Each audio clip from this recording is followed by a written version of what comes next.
Let's go. It's Money Monday.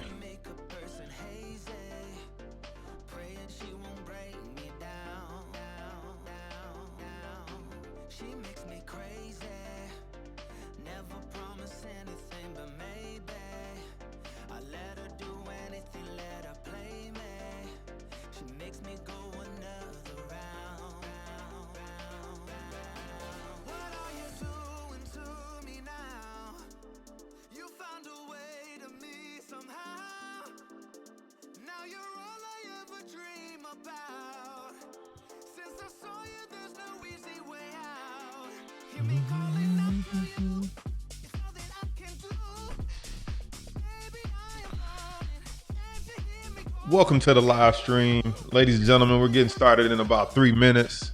Let me know where you're watching from. Are you team Facebook, team YouTube? And let me know what city, state, country you checking in from if you're from out of the country.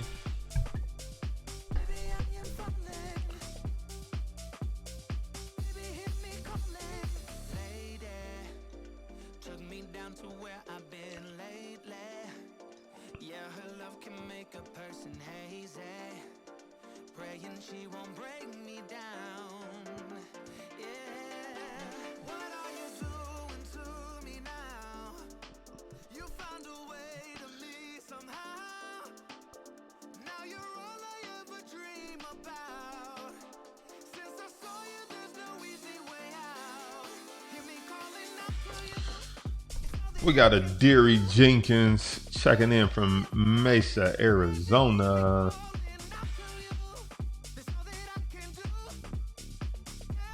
Welcome to the live stream.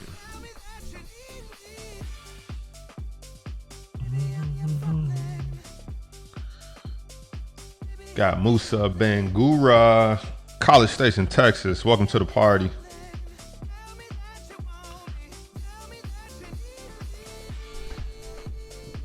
We're talking about mindset today, ladies and gentlemen.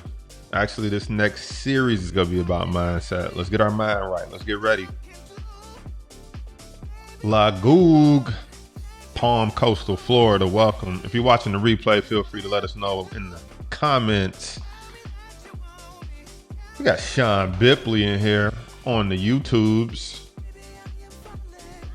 Charles Hunter, San Antonio in the house. Tahira checking in from VA. Sean Bipley, Raleigh, North Carolina. Got Roch Numa, I hope I'm saying that right. Miami, Florida, welcome. Yes, sir. Yes, sir. American Vincent Carver is in the building. Welcome to the party. Josue. Oh, no, that's Josh. Okay.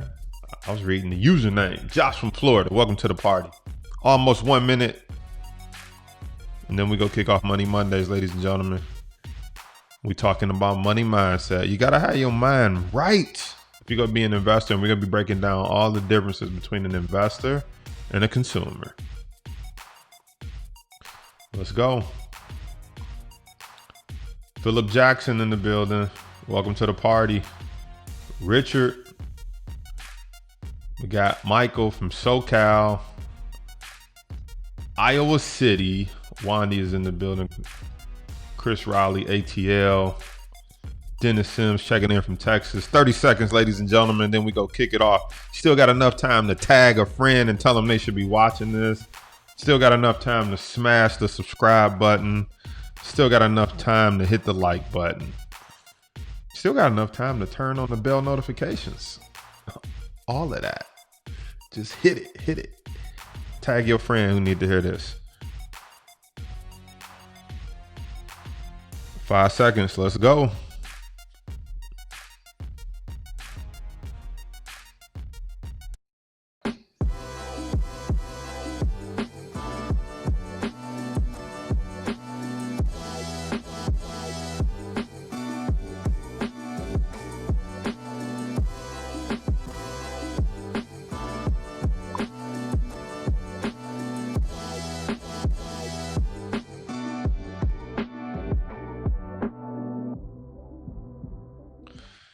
What's up? What's up? What's up, ladies and gentlemen? Welcome to the live stream. It's Money Mondays. If you're watching live, thanks for tuning in and hanging out with us. If you're watching the replay, let us know in the comments as well. Let us know what platform you're watching it on, and then let us know what city you're checking in from. I'm your host, stock market coach and option trader, Jason Brown. And I'm here to talk to you about mindset. So we just finished our option series. If you haven't taken a look at that, go back and check it out. We broke down calls, puts, straddles, strangles, or advanced option concepts, case studies, all kind of cool stuff. So it was a 5-part option series.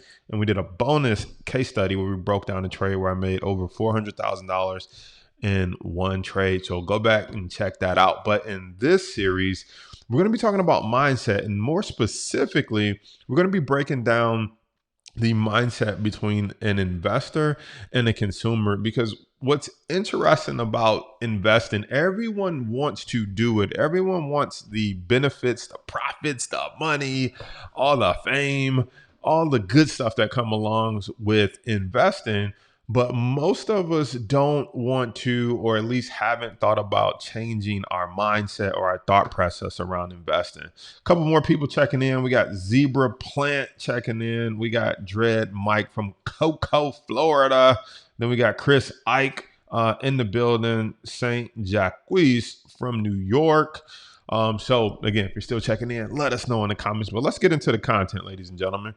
So we're going to be talking about an investor versus consumer mindset. And here's what I want you to do.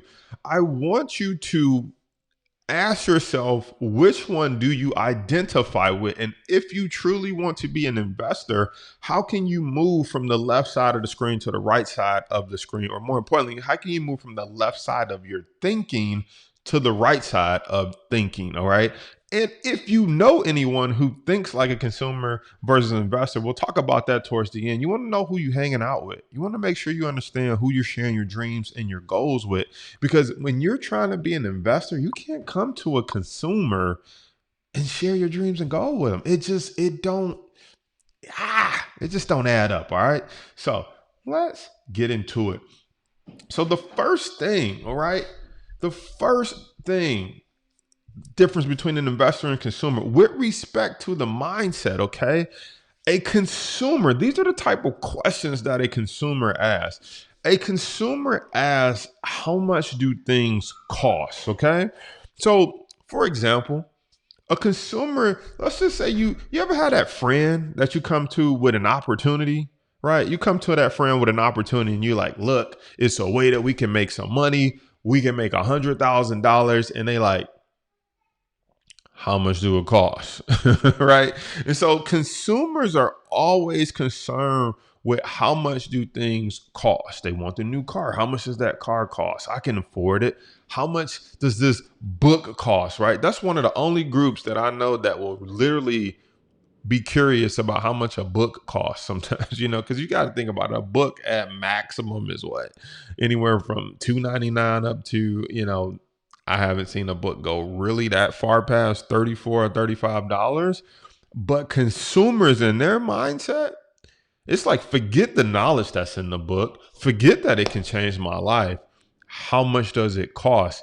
Now, asking how much something costs isn't a bad thing in itself, okay? So don't, I'm not saying that. But what I am saying is, typically a consumer mindset, they ask how much something costs as if there is a price limit on the valuable knowledge. Does that make sense?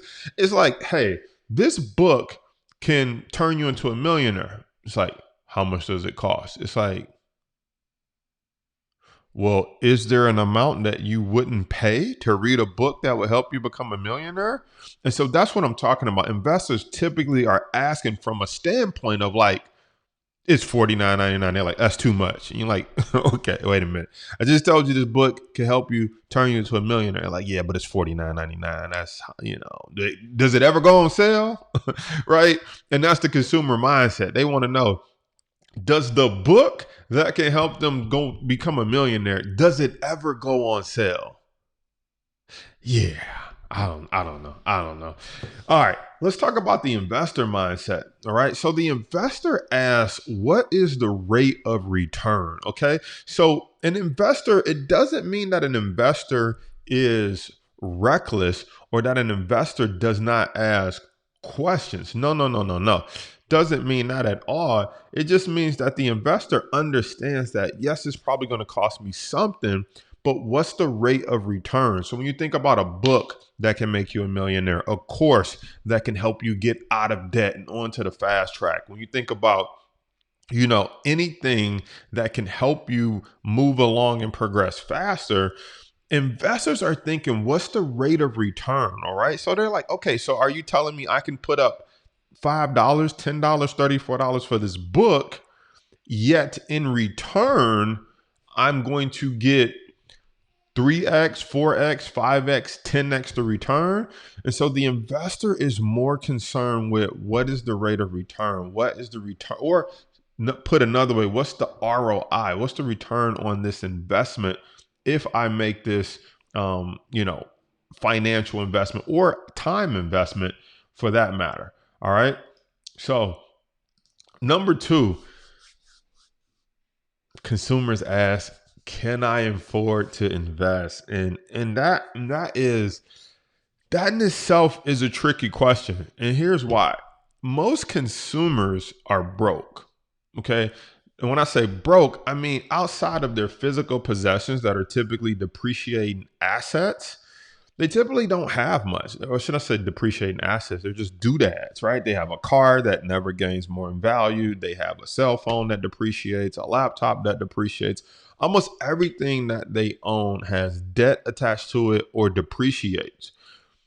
But when it comes to investing, they ask, can I afford to invest? Which is interesting though, because they never ask, can I afford this big stupid TV, right? They never ask, can I afford this car? Like they come up with ways to pay for the car to look good, the outfit, the vacation, a bunch of things. But when it comes to investing though, their cautious radar goes up. Can I afford to invest? I'm not sure. When really they probably should be asking, can I afford to keep eating out every day? Because I should be investing, right? But when you look at the other side of the equation, right? How does an investor think? An investor thinks, I can't afford not to invest, right? Like, I think back to when I was coming up through the ranks with investing, and I had this mindset that like, I can't afford not to do this. I looked at our family. I'm like, we broke. We broke. We live in Detroit. I couldn't even go to the college I wanted to unless I got a scholarship because I know we didn't have the money to get sent off to an out-of-state college. And even if I got a scholarship, I still had to stay in-state. Like we broke. We didn't own anything. And so I'm thinking, I can't afford not to invest. Does that make sense? It wasn't a matter of, I wonder if I can afford to invest. No, it was like, I can't afford not to, right? I knew what life would look like if we didn't do this. Am I making sense? Like, we would subscribe to what everybody else is subscribing to. We'd be mad every election year thinking that the government is the only reason that we make it or don't make it, right? We'd be upset at our boss or not, right? They didn't give us a raise, right? Be upset at the economy, every healthcare, prescription drugs. We would just be subscribing to what everybody else is subscribing to. So in my eyes, I looked at it as, I can't afford not to invest. And I think that's what most investors think about, right? They see something going on and they say, how I can't afford to not be a part of this. Does that make sense? It's not a matter of can I be a part of it? It's I can't afford not to be a part of it. Okay. And so when you think about your consumer friends, right? Your consumer friends, and this goes beyond just your thinking. What about the people that you hang out with, right? When you go to invest in something or they bring you or you bring them an idea, do they say how much does it cost? Or do they say, I would get involved, but I can't afford it? And you thinking like, okay, I was always taught, or I shouldn't say I was always taught. Once I became aware My friend's father said it like this: you should always have at least $1,000 sitting waiting for opportunity, right? And so when I became aware, I remember one time my friends came to me with an opportunity for like network marketing. It was like $500 to get involved, and I'm like, I don't have $500. And I remember like the people in the network marketing group saying like, if you don't have $500, you can't afford not to do this, right? And so I was like, man, that's kind of true. Like, how do I just not have $500 to $1,000 at my disposal for opportunity? I mean, somebody could just literally walk up with Lamborghini keys and say, you know what? I just feel like being a blessing to somebody today. But for $1,000, you can just have this car and do whatever you want with it. It's like, I don't even have $1,000, right? And so how can you not afford to invest? That is how investors think. Like, I have to change my situation. I can't afford this. If that's making sense so far, if that's making sense, do me a favor. Hit the emoji, let it rain down with some likes, some thumbs up. Let me know. Does this make sense to you? All right, let's talk about number three. Number three. Number three says, what if it doesn't work? Okay. And I was always taught, for the most part, I was always taught that that's a loser mentality, right? What if it doesn't work? But that's typically how consumers think. They don't think about what if this goes right for me, right? It's like most people say, if I get involved with the stock market, what happens what if it doesn't work? And it's like, well, that's stinking thinking. But let me help you out. If you really were to map out failure, what does failure look like? If you say, I want to get involved with the stock market, I want to become an investor, but what if it doesn't work? Okay. Which, by the way, we all know it works. It's just a matter about how to have it work for you, which we'll talk about the investor mindset. But if you think about it, if you take $1,000, $2,000, you get some education, you get into the stock market, and it doesn't work, you're already living failure. What do I mean by that? All right. You currently don't live in the house that you want to live in.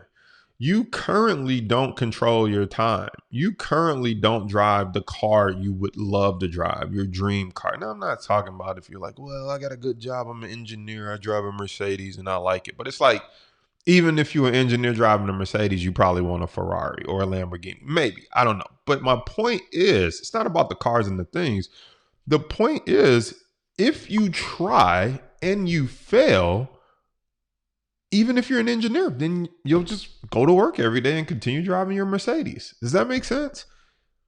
Like, even if you work two jobs, you work one full-time and work one part-time, okay? Because my mother did that for many years. She had a part-time job at Target. And so I used to be like, well, Mom, if we fail, you're just going to keep going to work and keep working your part-time job. So if you think about it, you're already living failure. You're already living what would happen if it doesn't work.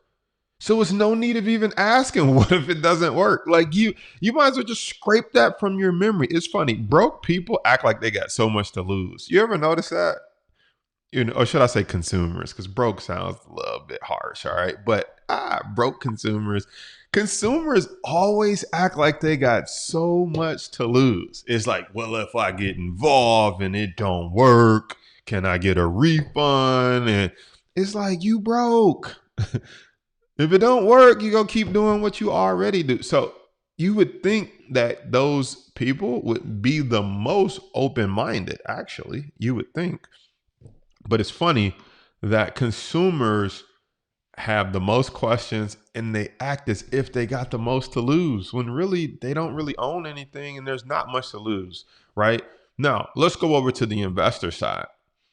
The investor says, how do I make it work for me? That's a different train of thought, ladies and gentlemen, because the investor isn't coming in even entertaining, okay?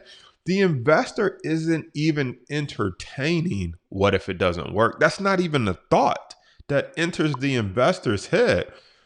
The investor simply says, You breathe air, I breathe air. Okay, if I cut your wrist, you bleed red blood, I bleed red blood. Okay, so understand there's nothing special about this person. They found a way to make it work. And so the investor says, how do I make it work for me? And that's a very important question to ask yourself. And why is it so important to ask, how do I make it work for me? Because we all come from different means and different circumstances. And so, one of the most exciting things in life, if you don't get excited about nothing else in life, you should get excited about how do I make it work for me? You see, when I think about where I come from, so my dad passed away when I was 2 in a car accident. So my mother raised 2 boys, single parent household, one income, not that much money, inner city Detroit, bars on the window, had to go to public school, right? And I'm telling you, one of the most exciting things that I figured out in life was like, how do I make it work for me? Right. So let me give you an example. Right. I knew we were broke. We weren't poor. We were broke. Right. We grew up broke, but we had spirituality. My mother poured into us. She kept us in the church, kept us out the streets, etc. You know what I'm saying? But financially, we were broke. Right. But spiritually, we were rich, and with love, we were rich. But one of the things that I found out in high school, while all the other kids was like on the basketball team, the tennis team, the swim team, all this stuff, I found out that if I signed up for co-op, I could go to school for half the day and then I could leave half the day and actually go work a job and get on the job experience. So even at a young age, what happened was I was like, how can I work 40 hours a week? Well, there was a law at the time. I don't know if it's still a law. If you were under 16, 18, 17, 18, I believe, you couldn't work 40 hours a week for one company. So what I found was if I could leave school, I could go to school for half a day and leave if I didn't play sports or any of that other unnecessary stuff. And if I skipped lunch, right? Not skip lunch, but you could sign up for lunch or not lunch. So if I went straight to my classes, 4 or 5 classes, then I was able to leave. I could actually go work a job, which is what I did. I went to go work at, I think it was Mervyn's of California. I was co-oping at Mervyn's, where I was working there from like 3 o'clock to like, I was leaving school early. So I was working there from probably like 2 to like 7. So I was working there for 5 hours, 4 to 5 hours a day. Then on the weekend, I had a second job at Best Buy. So then I would work from 5 to like 9 on Friday. Then I would work for all day Saturday, not all day, but 8 hours Saturday. Basically, I stayed under 20 hours at both, but it was a hack that I figured out how to work 40 hours and start saving some money. I was getting full-time money, and I was able to get through that legal loophole. So my point was, I was like, man, how do I make it work for me? I'll tell you another quick story. So when I started trading in the stock market, if you don't know my original story, I only started with $500. And once I started making some money, I was like, man, how do I get more money into the machine? So I had a scholarship to Wayne State. And so I applied for financial aid because technically we were broke. So we qualified for financial aid, and I applied and I had the scholarship. Well, I knew that they would double pay the account and I would get the student loan. They would kick me back the student loan refund. I took that money, put it into the stock market, and made $100,000, right? So it's like, how do you make it work for you? That's the most important thing. It's like, how do I make it work for me? Because we can't sit here and complain like, oh, that person comes from a wealthy family. Oh, that person's father gave them $1 million.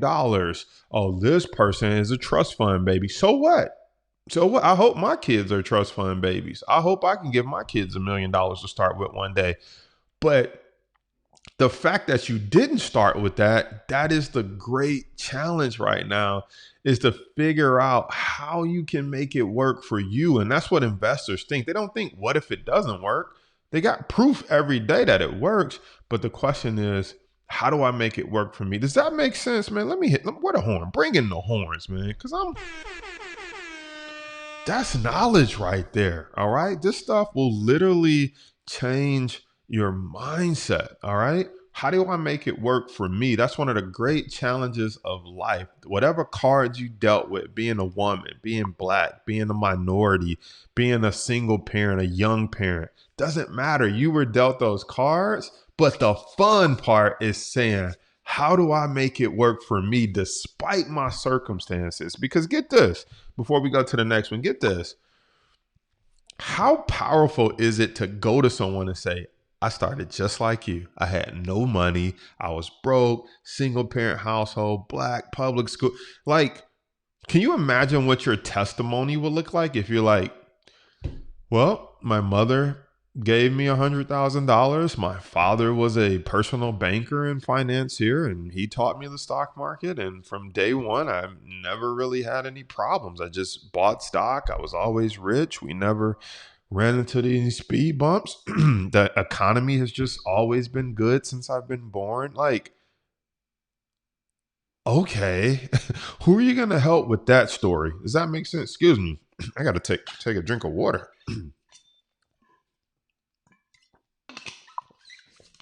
But my point is, who are you going to help with that story? Does that make sense? But your test becomes your testimony. And so that's why it's about asking, how do I make it work for me with my current circumstances? That's how an investor thinks. All right. Now, I work hard. I deserve it. This is the language of consumers. This is the language of broke people. Broke people always believe that they deserve something, and rightfully so, because they do work hard. But that's also part of the problem, is that consumers were never taught to work smart. Okay. And so you ever talk to somebody and they go get a new car? It's always typically a car, at least in Detroit, especially in my neighborhood. It's always a car. It's always a car that's too expensive. And the person says something like this: I deserve this car. Or maybe it's a purse, some shoes, a big screen TV. It's usually something they don't need. It's usually something that's too expensive, and they somehow figure out a way to pay for it conveniently. Credit card, multiple payments over a long period of time, and they justify it with the words, I deserve this. If you don't believe, I'm telling you, talk to your friends and listen to their language around tax time, or listen to their language when it comes to a vacation or going in debt. They typically will say, I deserve this. I work hard. And working hard is not a form of deserving something. Like we all work hard, but they were never taught to work smart.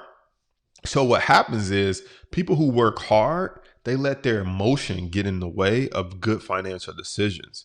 And so they usually buy stuff that they can't afford. They end up paying for it way too long, and it usually ends up depreciating way too quick, but they deserve it, right? And so it feeds them right now, because it's like, oh, I deserve it. I'm going to be the man when I pull up at work on Monday. And it's a little bit different, right? Because when you look at the investor side, the investor says, you know, my money works hard for me. I'll have my money pay for it with profits. And so here's the difference. On the investor side, there's delayed gratification. See, the investor can't come to work Monday morning and say, look at the shares of stocks I bought, right? You can't see that. I can't come pick you up with my shares of stock. All right. I can't go take you on vacation in my shares of stock. It's not an airplane. Does that make sense? And that's part of the emotion of the consumer. The consumer wants to show you right now that I'm the man and I deserve it and I work hard. I used to be caught up in that, right? But the investor will show up in a raggedy t-shirt. Investor will show up in a beat down car, because they know I can't get the car I want right now because my money is working for me. But soon enough, I want the car too. But the way that I pay for the car is going to be totally different than the way that you pay for the car, off the emotion of I deserve it. All right. And so the investor is all about, how do I have my money work hard for me so that I can pay for it with my profits? I'll give you another example. I won't even talk about this house. I'll talk about the first car that I bought, like the real nice car. I had bought a Lexus G. I had bought a 2003 Lexus in 2003. Put 20-inch rims on it, all this stuff. Probably shouldn't have did that, but I was young, never made that much money before. But my point was, I remember talking to some people, pulling up at church, different places, going on dates. You know, I'm young, Lexus, 20s. I'm out here thinking I'm balling. I ain't doing nothing. I was broke. I ain't even paid my taxes that year, right? That's a whole nother story. But what I'm trying to share with you, though, is some of the people would say stuff like, I would never pay that much for a car as hard as I work. And I used to think, you're right. I would never pay that much money for this stupid car either if I had to work hard for it. The only reason I got it is because I didn't pay for it. My investments paid for it, and I didn't work hard for it. But I would never pay that much for it. I'm going to tell you right now, I want a Lamborghini. I do. I just want one. I don't know why. It's just a sweet car. I would love to throw a boat out here soon, but I just refuse to pay for it, not with W-2 income. So it's like, okay, until the investments, and then like I want to be debt free, all that, which we accomplished. But it's like, uh, let's make the investments pay for some of that silly stuff. You know what I'm saying? That's how an investor thinks. It's like, I would never buy a $200,000 car, which is like these Lamborghinis. I want one. I'm just not gonna buy it. Or should I say, I'm gonna buy it. I'm personally not gonna pay for it. If you're taking notes, I remember in Rich Dad Poor Dad, they said this in the book. If you take on debt, make sure somebody else is paying for it. Okay. If I'm gonna take on a $200,000 car note, you best believe somebody else paying for that or something else is paying for that. All right. So investors think my money will work hard for me and I'll pay for it with my profits. Consumers think I worked hard, I deserve it. But unfortunately, that puts them in what's called the rat race, and they end up continuously having to work hard the rest of their life because they conveniently rack up a little bit too much of I deserve it, and you can't outwork all those payments. All right. So let's talk about number 5. All right. The consumer versus investor mindset. The consumer says, I'll buy it with my tax return, right? How many people do you know? I'm telling you, how many people do you know that it's like, I can't wait till I get my tax returns. I'm going to buy, insert whatever word you want. I'm going to buy said car. I'm going to buy said vacation package. I'm going to buy, by the way, if you don't follow me on Instagram, look me up on Instagram at Brown Report. Come follow your boy. Come see some behind the scenes type stuff. But how many people who wait till they get their tax returns and they're like, I want to buy a car. I want to buy a purse. I want to go on vacation. I deserve this. It's almost like it's a combination of foolishness, right? It's a combination of foolishness. And it's like, you never hear those people say, wait till I get my tax returns. I'm going to buy an investment course.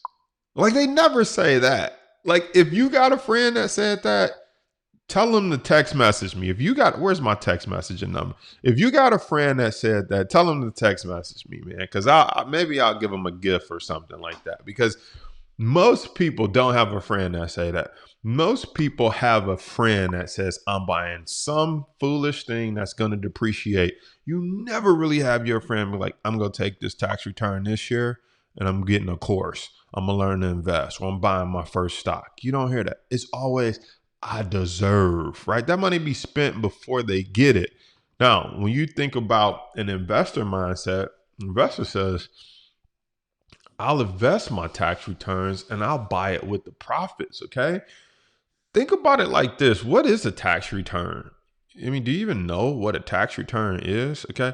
A tax return is literally a refund because you've been overpaying the government every single month or bi-weekly, right? And at the end of the year, they say you gave us a little too much money.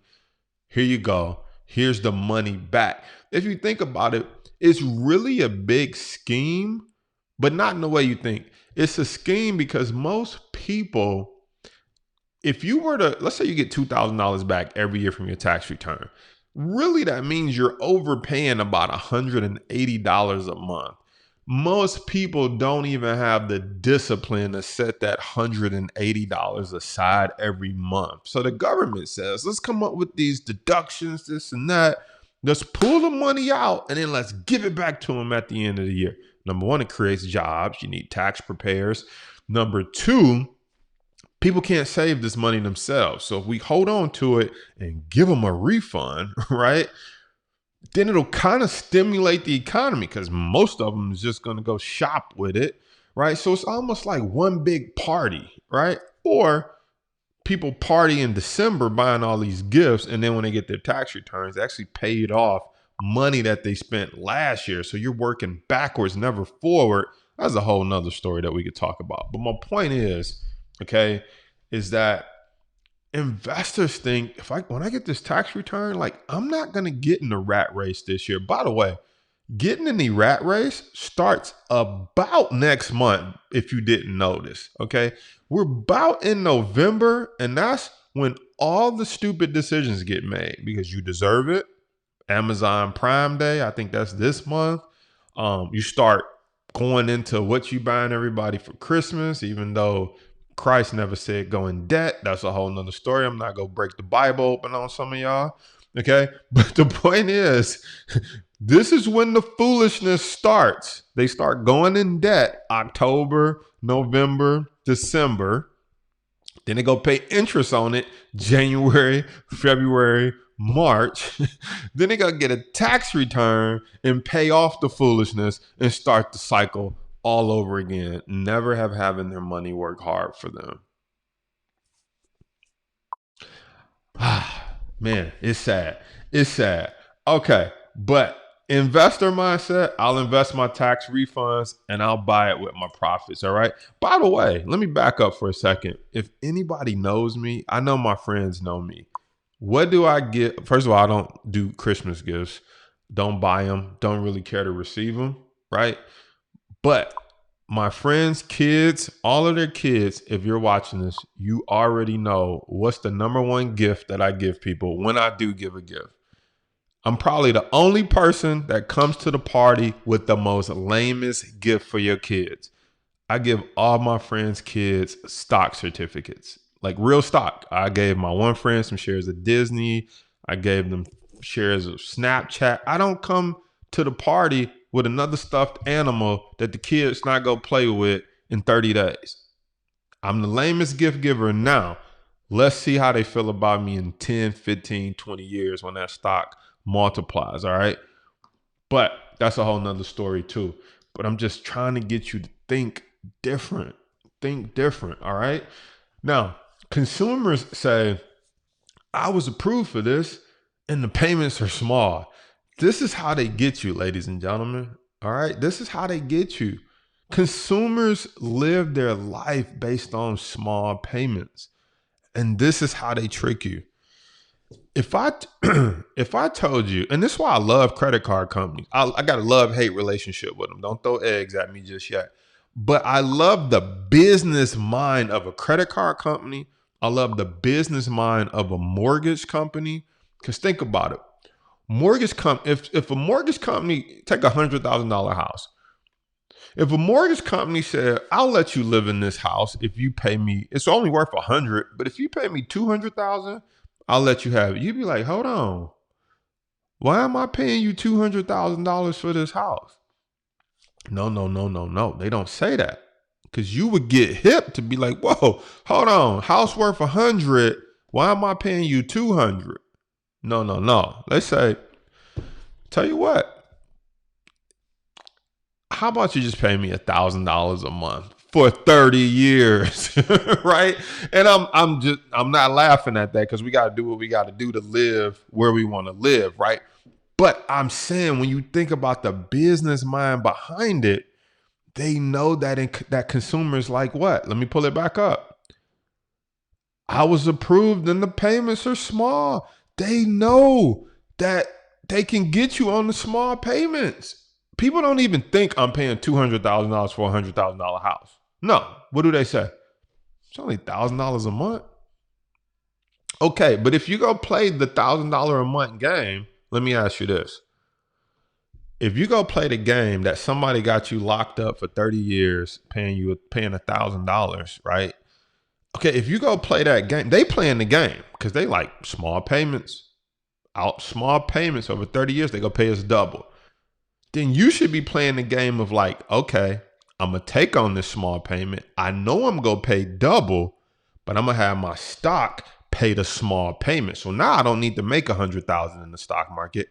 I only need to make $1,000 a month, and somebody else or some other machine is paying for this big stupid house or this double car payment or whatever you go end up paying double for at the end of 30 years. So here's what happens. Everybody gets hip to it now.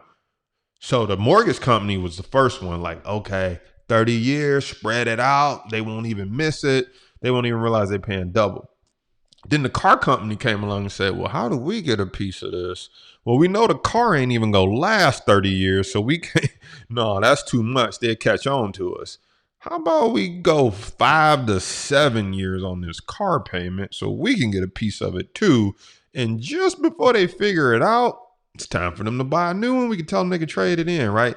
Then the credit card company like, well, how do we get them every day, right? Because, I mean, we don't really have nothing we can sell. How about we loan them money to buy the silliest thing, coffee, a purse, some shoes, and they really won't see it. Minimum payment, we'll put it right there. Minimum payment, $23. How long can they pay us $23? They'll pay us $23 a month forever. They'll never pay this thing off, right? So it's like everybody came along and just hit you with the minimum payment. Everybody came along and figured out that these people, A, they love to get approved for stuff, and B, they love small payments. Here's the sad part. By the time you take out the small payment on the car, the house, couple credit cards, few vacations that I deserve, you look up and them small payments then equal the big payment. You like, okay, 1,000 for the house, 23 for the credit card. Okay, I got like 5 credit cards, so that's another 100. Okay, I'm paying 500 for the car note. Okay, insurance, and I'm charging the insurance, which is going back to the credit card. So the payment went from 23 to 43 a month. I mean, it's just a vicious cycle, right? But investors say, y'all know I was approved for it, but it's not part of the plan, okay? People getting approved for houses bigger than they can afford, cars bigger than they can afford, credit cards that they probably shouldn't have. Investors say I was approved for it, but it's not part of the plan. Why? Because what's the plan? The plan is to have my money work hard for me, not me to keep working hard for it. Does that make sense? So investors aren't stupid. Investors like, I get it. I want the car. I want the purse. Credit cards, mortgage companies, car dealerships say you can have it now. Why? Because we live in a microwave society, right? We live in a microwave society. You can have it now. Forget earning the money first. Forget figuring out how to have your money work for you. You could be pulling up in front of your friends and showing them you the man by Saturday, dog. Just sign right here. Low monthly payments. And guess what? You work hard. You deserve it. Oh, man, I'm telling you, it's the biggest sales pitch ever. Someone will tell you low monthly payments, you work hard, and you deserve it. If anybody ever tell you that, I want you to be like, dude, they trying to sell me. They trying to sell me on something. Because this like buzzwords. You right, I do work hard. You right, I do deserve it. It's only $199 a month or $49. It's like, oh my God. They hit you with the 1-2. Like you work hard. Boom. You deserve it. Boom. Low monthly payments. Boom. Uppercut. It's like you knocked out. You like, where do I sign? It's crazy. Okay. I'm having too much fun with this. All right. But investors say, I was approved for it, but it ain't part of the plan. Right? And so it's about having control over your emotions, but you can't have control over your emotions if you don't have a plan. If you don't have a plan, you're just signing up for all kind of stuff, right? So, you got to get control of number 6. I'm telling you, number six will kill you. Number 6 caused heart attacks. Number 6 caused stress. Okay. Number 6 is the reason people drink and smoke. Okay. Number 6, this one to get you. I'm telling you. All right, let's keep it moving. All right, number 7. I could afford one of those too if I really wanted it. Okay. Um, Number 7 is a silent killer. Okay, because what number 7 is really saying when he say I can afford one of those if I really wanted to, what number 7 is a little bit of jealousy. Okay. Now I remember when I was obviously pre-COVID. It's just funny that pre-COVID is even a word, but it's like when you think about Jesus Christ, you'd be like BC, before Christ, AD, after his death. It's like now we like, was that PC or AC? Pre-COVID or after COVID? This is crazy that that's even a thing. But I remember PC, pre-COVID, back in the day. I remember I was talking to somebody back when I had the Lexus and I drove it. Actually, it was back to church. And I remember the young lady said, I can afford one of those if I wanted to. And I thought, okay, like, sure. Like, why are you telling me? But what I realized is, like, people in the consumer mindset, it's all about impressing people. And so when people say, I could afford one of those if I wanted to, you ever had a friend say, I could afford one of those if I wanted to? Well, who don't want to drive a nice car? So number 1, you're probably lying. But number 2, the mindset behind it is more of like a jealousy. Like, I could do that if I wanted to, versus, hold on, let me bring the comparison in.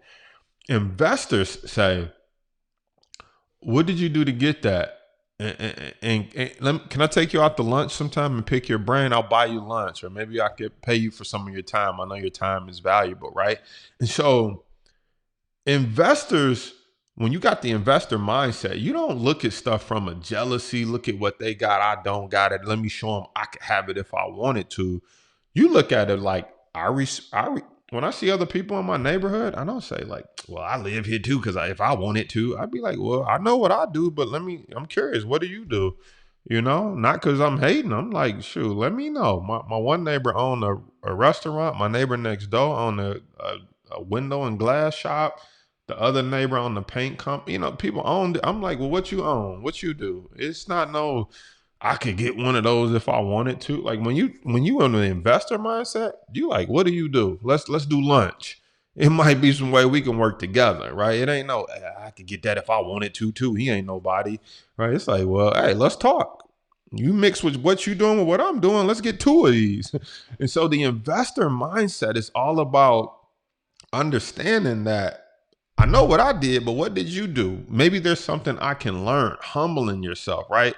And it's not always, people, let me tell you something. All right. If y'all got any friends that's making some money, doing their thing in business, okay, I'm going to tell you the most dreaded words that entrepreneurs want to hear.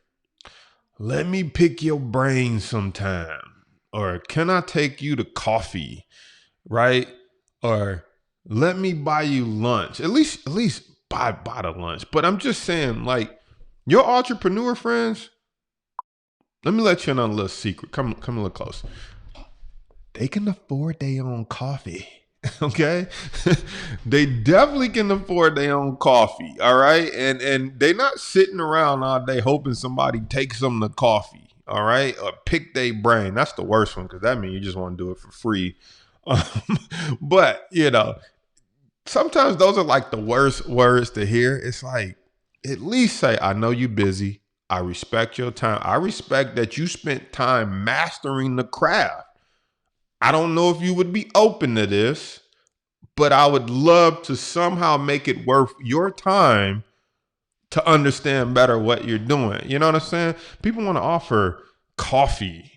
I don't even drink coffee, right? Or I could buy my own lunch, right? So ask the person, what would be worth your time for me to possibly understand better what you do? You'd be surprised. One of my mentors taught me something a long time ago. I don't even know if I should say this publicly because people go start using it the wrong way. But what we would do is we would like be volunteering for something, And people like, can I pick your brain? And be like, yeah, we volunteering this Saturday down there at the homeless shelter. Come through there and we can talk. Most of them never showed up. Most of them never showed up when we said we volunteering. Like, that's what's important to me or something, like not going to sit with you in Starbucks. So it's funny though, when it came to doing some service to get the information, it was like, well, what about if you busy volunteering, I can meet with you next week. You're like, no, you didn't get it. You didn't get it. See, it was never about me being busy, right?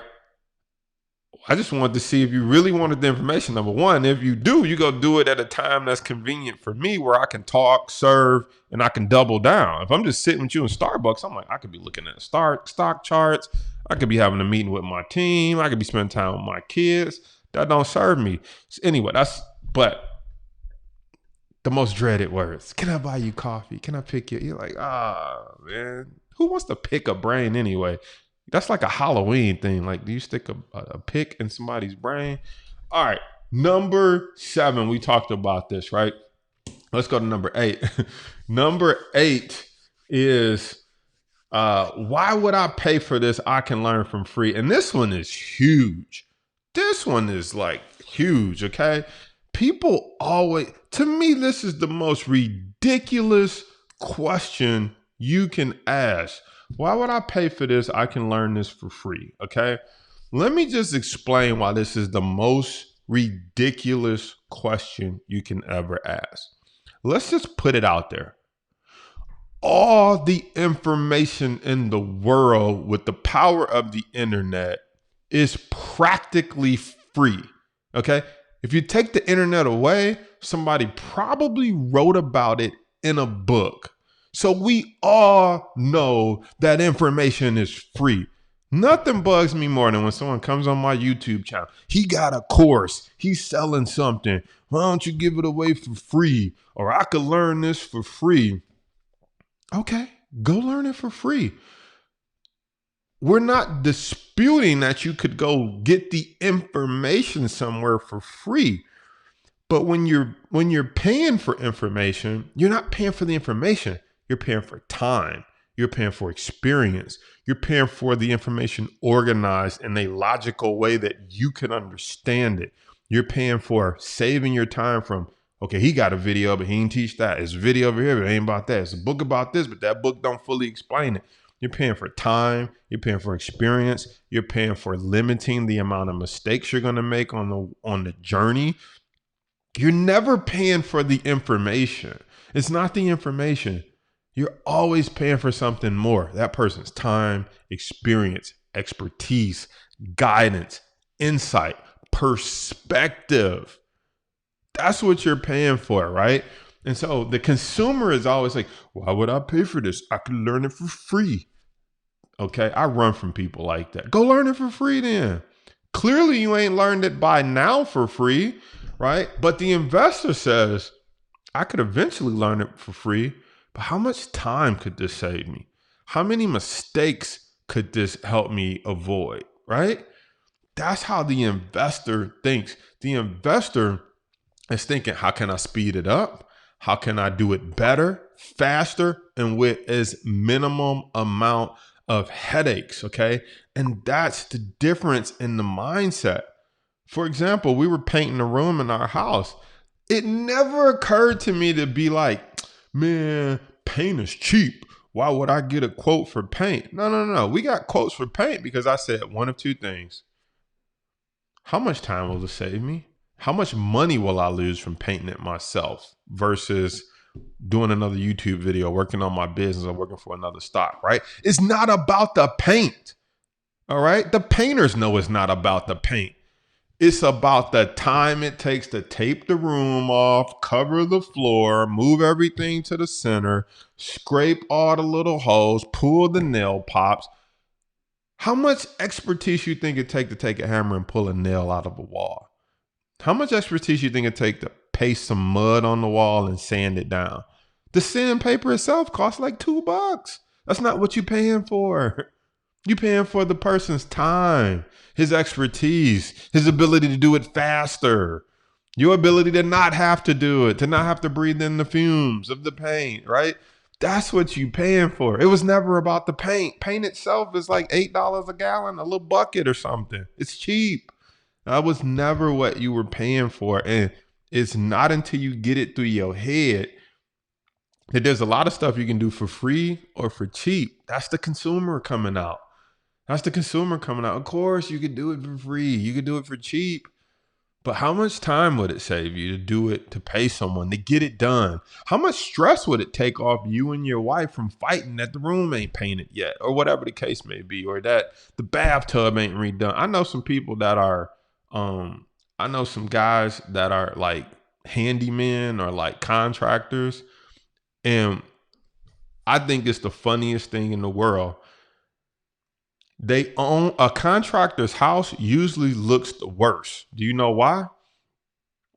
It's because the contractor is so busy saying, I can't pay nobody to do this. I know how to do this stuff myself. I know how to build a deck. I know how to put a roof on. And unfortunately, and I know this for a fact because I had contractors in my family, typically their house is the worst house on the block. And you like, how you make everybody else's house look pretty, but your house look horrible? It's because it's not because they don't know what they're doing. It's because they forgot to price the most important commodity, their time. You see, their house look the worst, not because they don't know how to do it, but because they don't have any time to do it. They don't want to work on their own house after they get off work. But unfortunately, they stuck in the consumer mindset that they also are not valuing the fact that, yes, I can do it, but what's it worth to pay somebody and have it done? What's it worth to pay somebody for me not to have to get off work from doing this and do it all over again on my own house?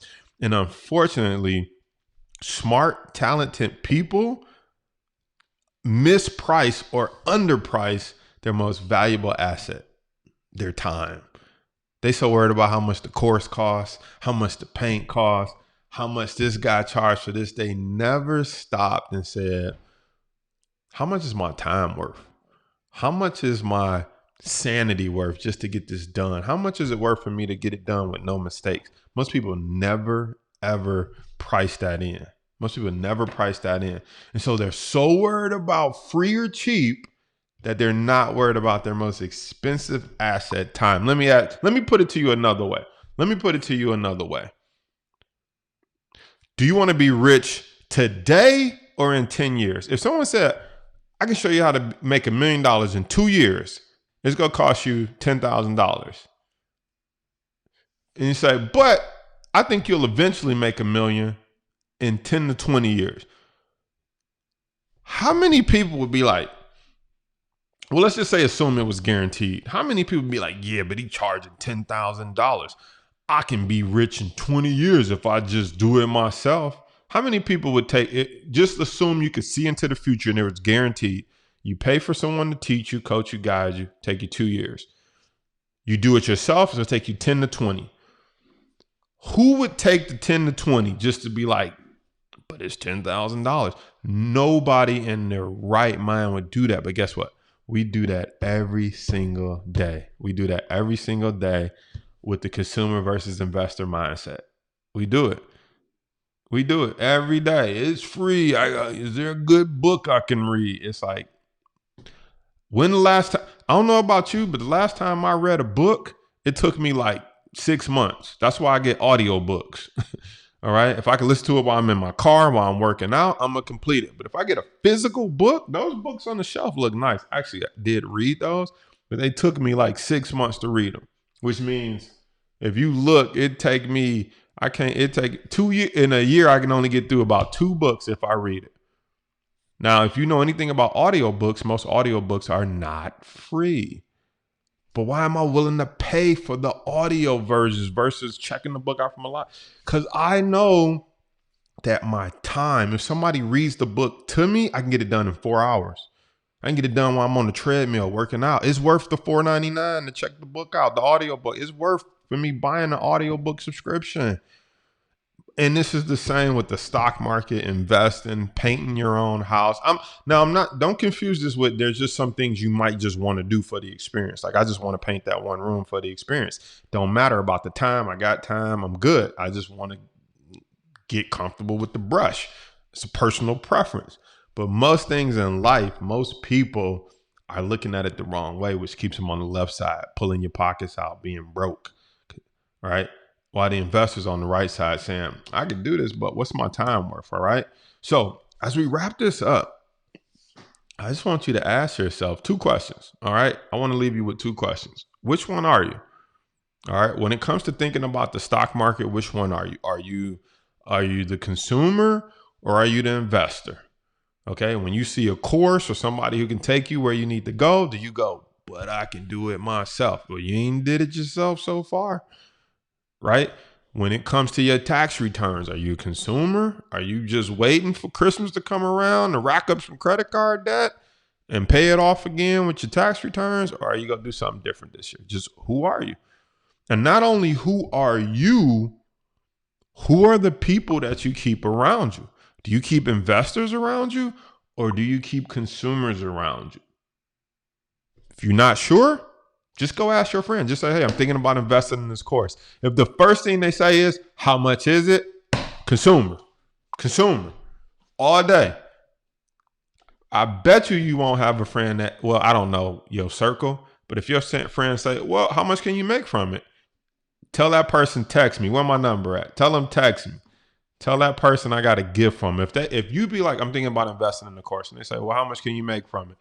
That's a person I want to meet. Those are people you want in your circle. But if the first thing out their mouth is how much it costs, just be like, dang it, he was right. They gonna be like, what you talking about? Like, don't even worry about it. Don't even worry about it. Thanks. Don't even worry about it, right? I'm telling you, it's actually a fun game to play. Just call like 10 people that you consider your close friends or family and be like, I'm thinking about investing in the stock investment course. If they say, you can learn that for free, how much does it cost?